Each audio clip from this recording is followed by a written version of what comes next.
3022 নম্বর হাদিস। আয়েশা রাদিয়াল্লাহু তাআলা আনহা তার ভাগিনাকে ডাকলেন। ভাগিনা আয়েশা রাদিয়াল্লাহু তাআলা আনহা দেখলেন কি চারদিকে শুধু সাহাবীদেরকে গালাগালি শুরু হয়েছে। তখন আয়েশা রাদিয়াল্লাহু তাআলা আনহা তার ভাগিনাকে বললেন, ইবনা উখতি, ও ভাগিনা, কি খবর? উমিরু আইয়াস্তাগফিরু লিআসহাবি রাসূলিল্লাহি সাল্লাল্লাহু আলাইহি ওয়াসাল্লাম, মানুষকে আদেশ করা হয়েছে তারা যেন সাহাবীদের জন্য আল্লাহর কাছে বেশি বেশি ক্ষমা চায়। উল্টা ফাসাব্বুহুম, তারা দেখি খালি গালি দেয়।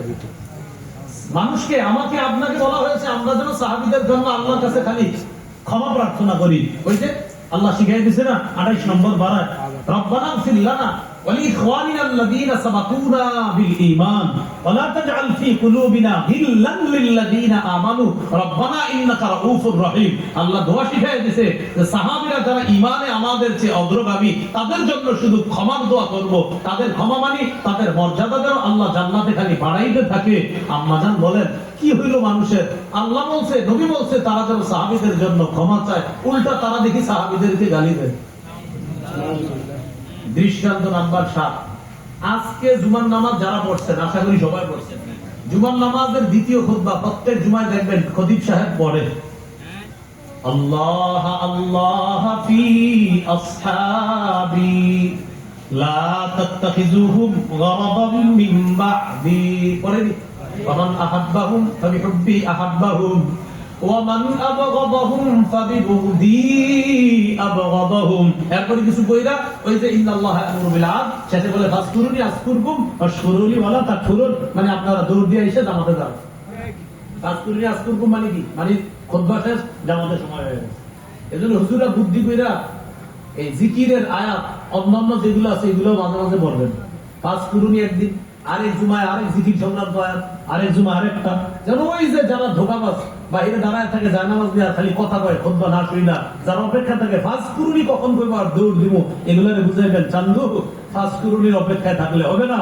এখন জিকির সংক্রান্ত অন্যান্য আয়াত আমি পড়বো, তুমি এই চিন্তা থাইকো না আমি কখন খুতবা শেষ করব, আগে থেকে আসো খুতবা শোনো। আমাদের দেশে ফাসকুরুনি মানে দৌড়। এই হাদিসে রাসূল সাল্লাল্লাহু আলাইহি সাল্লাম বলেন, আল্লাহ আল্লাহ ফি আসহাবি, আমার সাহাবীদের ব্যাপারে আল্লাহকে ভয় করো। চিন্তা করেন, প্রত্যেক জুমায় খতিব সাহেব দ্বিতীয় খুতবায় শোনায় দিচ্ছে, আল্লাহ আল্লাহ ফি আসহাবি, আমার সাহাবীদের ব্যাপারে আল্লাহকে ভয় করো। লা তাত্তাখিযুহুম গরাদাম মিন বা'দি, আমার বিদায়ের পরে আমার সাহাবীদেরকে তোমরা নিশানা বানাও না, তাদেরকে লক্ষ্যবস্তু বানাও না। আমার সাহাবীদের দিল বড় সাফ, তাদের মন বড় সাফ, তাদেরকে লক্ষ্যবস্তু বানাও না, তাদেরকে নিশানা বানাও না। এবার কি বলবেন? ফামান আহাব্বাহুম ফাবিহুব্বি আহাব্বাহুম, যারা আমার সাহাবীদেরকে ভালোবাসলো তারা যেন আমাকে ভালোবাসে বলেই সাহাবীদেরকে ভালোবাসে। সুবহানাল্লাহ। আমি জানতে চাই নবীজিকে ভালোবাসি তারা কারা? হ্যাঁ, হাত নামায়েন না। দেখেন নবী বলতেছে যারা আমার সাহাবীদেরকে ভালোবাসলো তারা যেন আমাকে ভালোবাসে বলেই সাহাবীদেরকে ভালোবাসলো। তাহলে আজকে থেকে যদি দাবি করি আমি নবীকে ভালোবাসি কিন্তু সাহাবীকে না, আমরা বলবো না, হলো না। নবী বলছে নবীকে ভালোবাসে যারা, সাহাবীদেরকে ভালোবাসে তারা। তাহলে স্লোগানটা মুখস্থ করে ফেলি, নবীকে ভালোবাসে যারা, নবীকে ভালোবাসে যারা। এরপরে বলতেছে ওয়ামান আবগাদাহুম ফাবিবুগদি আবগাদাহুম, যারা আমার সাহাবীদের প্রতি বিদ্বেষ রাখে তারা আমার প্রতি বিদ্বেষ রাখে বলেই সাহাবীদের প্রতি বিদ্বেষ রাখে। তাহলে বলেন তো, নবীর প্রতি বিদ্বেষ রাখে যারা, সাহাবীদের প্রতি বিদ্বেষ রাখে আমরা, সাহাবীদের প্রতি বিদ্বেষ পোষণ করব না। আল্লাহ আমাদেরকে হেফাজত করুন, আমিন। 8 নাম্বার দৃষ্টান্ত, একটা কিতাব আছে নাম ফাতহুল মুগীস, 3 নম্বর খণ্ড 101 নম্বর পৃষ্ঠা। আবু যুরআ আর-রাজি রাহমাতুল্লাহি আলাইহি একটা বক্তব্য দিয়ে এই অংশের আলোচনা শেষ করছে।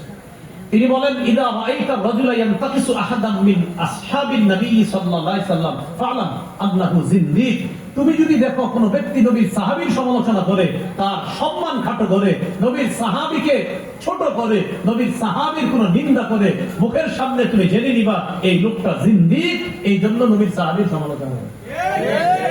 তুমি যখন দেখবা কোন ব্যক্তি নবীর সাহাবীর সমালোচনা করে, ফা'লাম, তুমি জেনে রাখবা আন্নাহু জিন্দিক, সে জিন্দিক, এই জন্য সাহাবীর সমালোচনা করে। তাহলে আজকের 8 নাম্বার আলোচনা ছিল নবীর সাহাবীর সমালোচনা করা যাবে না, গালি দেওয়া যাবে না, গালি দেওয়া হারাম। 9 নাম্বার আরেকটু অংশ আছে। 8 নাম্বার পর্যন্ত আরেকটু বলি। 1 নাম্বার সাহাবীদের প্রতি খুশি কে? আল্লাহ। 2 নাম্বার সাহাবীদের রুকু সিজদার প্রশংসা করেছেন কে? আল্লাহ। 3 নাম্বার কারা জানি আল্লাহ নির্বাচিত বান্দা? সাহাবীরা। এই উম্মতের শ্রেষ্ঠ কারা? সাহাবীরা। এই উম্মতের নিরাপত্তা কারা? সাহাবীরা। এই উম্মতের কল্যাণ কারা? সাহাবীরা। এই উম্মতের কল্যাণ সাহাবী আর তাবিঈন, তাদের মর্যাদা রক্ষা করার আদেশ করেছেন নবী। বলেন মর্যাদা রক্ষা করার আদেশ করেছেন কে? নবী। এই হলো 7 নাম্বার আলোচনা। 8 নাম্বার ছিল সাহাবীদেরকে গালি দেওয়া হারাম। এখান থেকে 8টা দৃষ্টান্ত আমরা জানলাম। এবার আসি 9 নম্বর সর্বশেষ আলোচনা। সাহাবীদের সমালোচনা করতে গিয়ে একজন সাহাবীকে বেশি টার্গেট করা হয়, তার নাম আমিরে মুআবিয়া রাদিয়াল্লাহু তাআলা। কোন সাহাবী? অথচ আমিরে মুআবিয়া রাদিয়াল্লাহু তাআলা আনহুর যুগে ইসলামের কি পরিমাণ উন্নতি সাধন হয়েছে এটা যদি আপনি পড়েন, ইসলামের ইতিহাস যদি আপনি পড়েন, আপনি পুরো চেঞ্জ হয়ে যাবেন। সর্বনাশ বলে কি? কার জামানা? আমিরে মুআবিয়া। ওমর ফারুক রাদিয়াল্লাহু তাআলা আনহুর জামানায় ফিলিস্তিন মুসলমানদের হাতে আসে। সর্বপ্রথম গভর্নরের নাম আবু উবাইদা ইবনুল জাররাহ।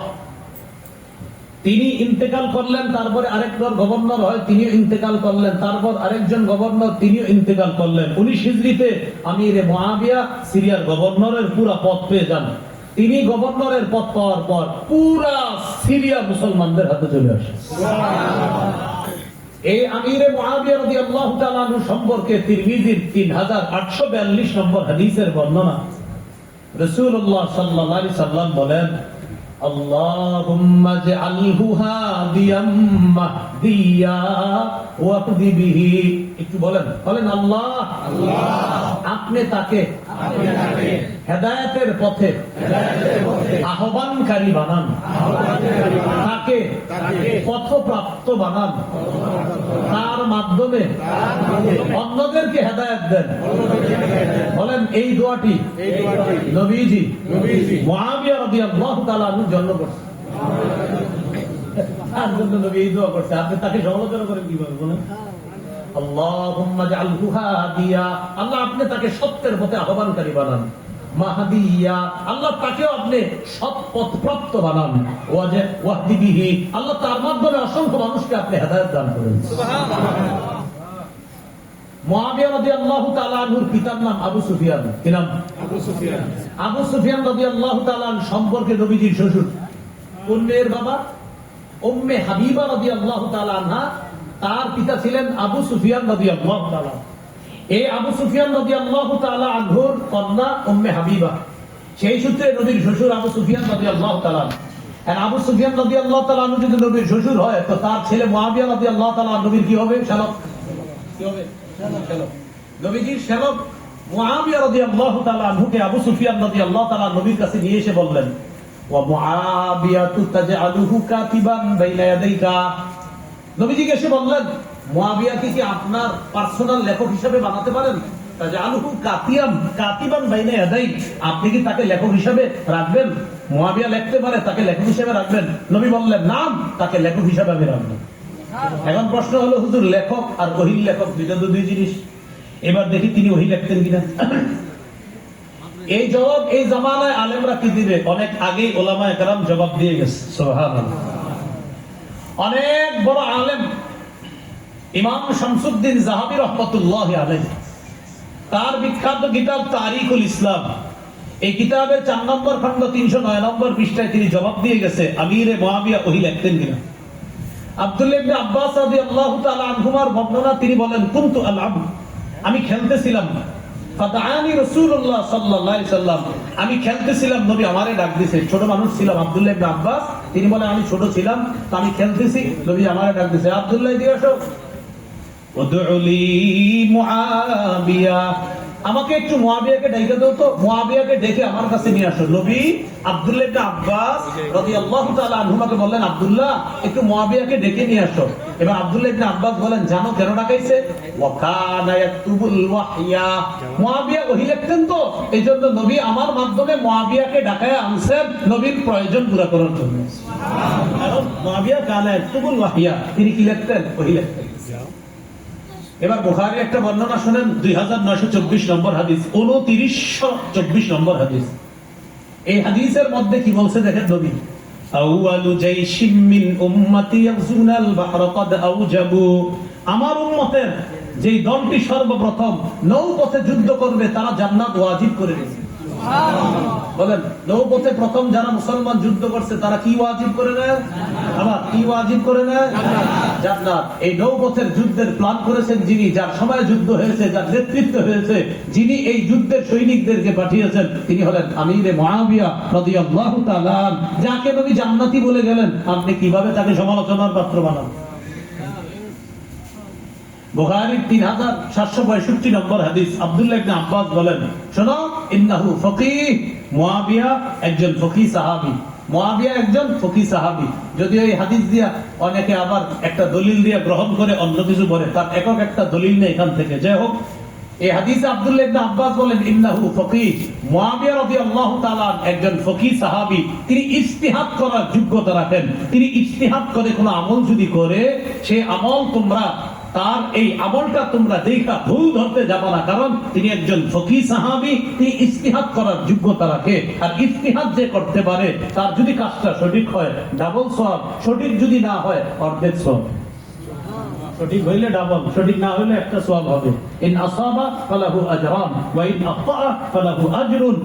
ফকিহ মুজতাহিদ যদি গবেষণা করে, কোন মাসালা বের করে, মাসালা সঠিক হইলে ডাবল সওয়াব, সঠিক না হইলে কষ্ট করে যে গবেষণা করছে তাও এক সওয়াব। আর আমরা আছি সমালোচনা নিয়ে, নিজের আখেরাত ঠিক করে নিয়ে চিন্তা ভাবনা করি না, নিয়ে কবরে যাওয়ার পর কি হালাত হবে এই টেনশন নাই। আপনি আছেন এদেরকে নিয়ে, আল্লাহ আমাদেরকে হেফাজত করেন। তাহলে আমার সাথে একটু বলেন, সাহাবী, তাবিঈ, তাবে তাবিঈ, এভাবে পরম্পরায় উলামায়ে কেরামের যে সিলসিলা, যে ধারাবাহিকতা, তাদের মর্যাদা, তাদের সম্মান আমরা যথাসাধ্য অক্ষুণ্ণ রাখার চেষ্টা করব। তাদেরকে সমালোচনার পাত্র বানাবো না। মানে থাকবেন ইনশাআল্লাহ। পরীক্ষা হয়ে যাক। বলেন তো, ইসলাম কিসের মতো? ঘরের কি আছে? দরজা কারা? যারা সাহাবীদেরকে কষ্ট দেয় তারা দরজা কি করে? দরজা ছিদ্র করে ভদ্র মানুষ ঘরে ঢুকে? মাশাআল্লাহ, একটু বুঝে আসে। আল্লাহ আমাদের সকল আজকে যে আলোচনাগুলো করলাম, শুনলাম, বললাম, সাহাবায়ে কেরামের মর্যাদা সদা সর্বদা সর্বক্ষেত্রে আমরা রক্ষা করার চেষ্টা করব। আল্লাহ তৌফিক দান করেন।